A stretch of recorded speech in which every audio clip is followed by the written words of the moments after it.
Well, I mean, several other issues that happened today. We told you yesterday that the suspended member of the House of Representatives from Kano State, Honorable Abdulmimi Jibrin, who has been asked to resume today. He resumed. Well, that's another story. That's a story for another day. Okay. The Federal High Court in Abuja ordered the National Assembly to stop any further action on the election sequence reordering. The National Assembly adopted a conference report of Electoral Act amendment, which is to alter the sequence of elections in the country. Yesterday, the president said no, citing possible infringement. Today, Justice Ahmed Mohamed of the Federal High Court in Abuja barred the National Assembly from taking any action on the Electoral Act amendment. The restraining order is to last till the 17th of March 2018. That is the next hearing date. The ruling is equal to an oral application made in the suit filed by the accord party against the National Assembly, the Attorney General of the Federation, and the Independent National Electoral Commission, INEC. So when we have this kind of issues on our hands, so we try to seek legal clarity on it. And who else do we turn to sometimes like this? Is regular legal analyst, Mr. Daniel Bwala, who joins us from London. Many thanks, Mr. Bwala, for your time tonight.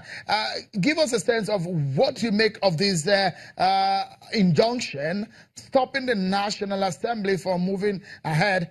The thinking will be separation of powers, isn't it?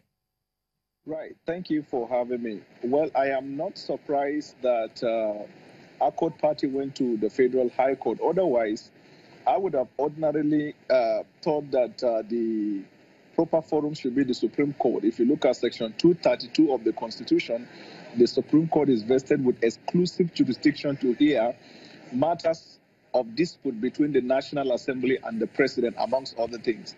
And in 2015, President Jonathan had a problem with the National Assembly regarding the fourth alteration. It was the Supreme Court that was approached to determine the matter.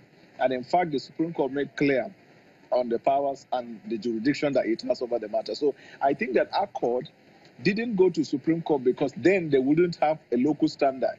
Now, but even they are approaching the Federal High Court must also be contextualized. If you look at Section 251, which must be the section under which they approach the Federal High Court, the operative words there says, subject to the provision of this Constitution. So it means that Section 251 is subject to Section 232. So the proper forum ordinarily would have been that it is the Supreme Court. But I think that anytime you approach the court will hear to hear you. Even if the court has to assume jurisdiction to determine whether it has jurisdiction to hear you or not, the court will first hear. And I'm sure that the news media, they are giving it the impression as if it is a final decision of the court. It is just an interim order. The matter has not been determined yet. So the big question will be, can the court, which is an arm of government, stop another arm of government, the legislature, from coordinating and conducting its own affairs constitutionally?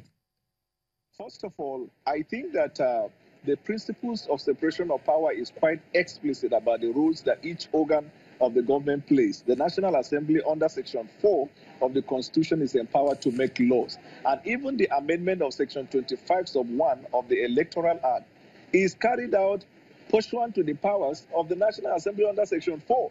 And like I expressed this opinion before, I said my opinion is that amending the sequence is different from amending the date. It is the date that the Constitution empower INEC to do, for which nobody will interfere with that. But when it comes to the sequence, which is consistent with amending the Electoral Act, I hold the view that the National Assembly has that jurisdiction. But then, now that the court is being approached, we will get to hear from the court what is the determination. But I know for a fact, and I know based on plethora of decisions of even the Supreme Court, that each organ of government has a function, and in carrying out their function, they should not be interfered with. I know the argument of the president might be that they did that under bad faith. And bad faith is one fundamental thing that can strike down even a law made by the National Assembly, because the National Assembly under Section 4 is to make law for peace, order, and good government. And if the law so made is not bringing peace, is not going to bring order, is not going to bring good government, then even though they made that law under their powers, but that law can still be struck down.